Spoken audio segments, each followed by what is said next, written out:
بسم الله الرحمن الرحيم. ألم تر إلى الذين قيل لهم كفوا أيديكم وأقيموا الصلاة وآتوا الزكاة فلما كتب عليهم القتال إذا فريق منهم يخشون الناس كخشية الله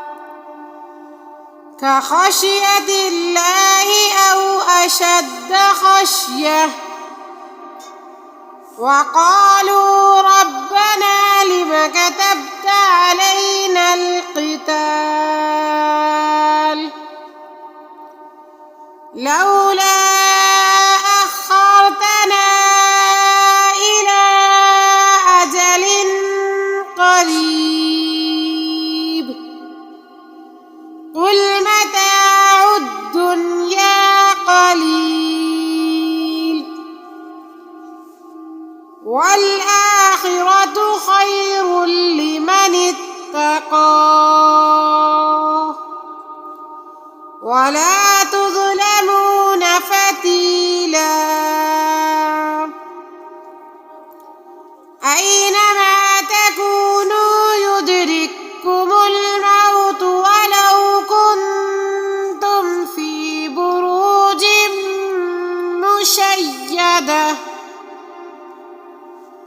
وإن تصبهم حسنة يقولوا هذه من عند الله وإن تصبهم سيئة يقولوا هذه من عندك قل كل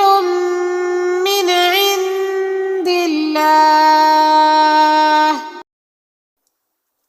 فما لهؤلاء القوم لا يكادون يفقهون حديثا ما أصابك من حسنة فمن الله وما أصابك من سيئة فمن نفسك وأرسلناك للناس رسولا وكفى بالله شهيدا من يطع الرسول فقد أطاع الله ومن تولى فما أرسلناك عليهم حفيظا ويقولون طاعة فإذا برزوا من عندك بيت طائفة منهم غير الذي تقول والله يكتب ما يبيتون فأعرض عنهم وتوكل على الله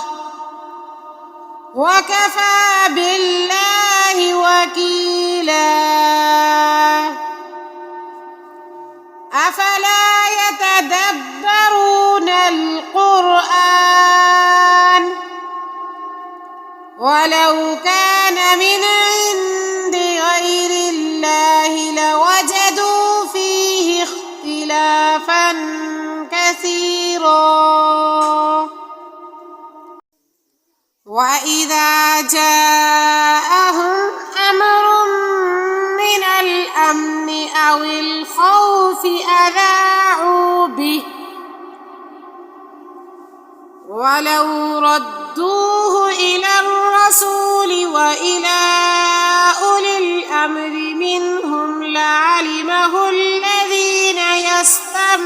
يستنبطونه منهم ولولا فضل الله عليكم ورحمته لاتبعتم الشيطان إلا قليلا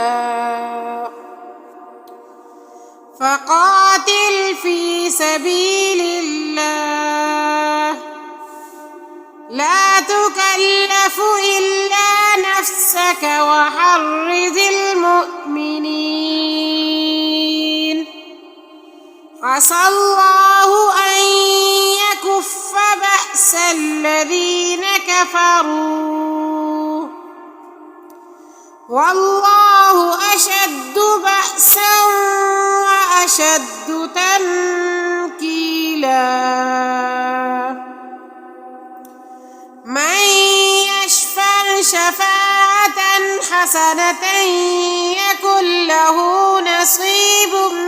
منها ومن يشفع شفاعة سيئة يكن له كفل منها وكان الله على كل شيء مقيتا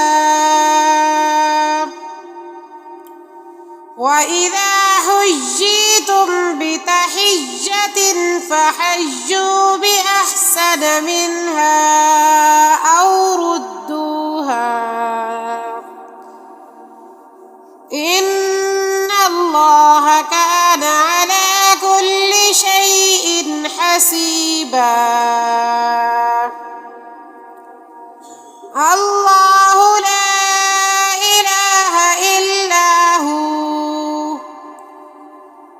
ليجمعنكم إلى يوم القيامة لا ريب فيه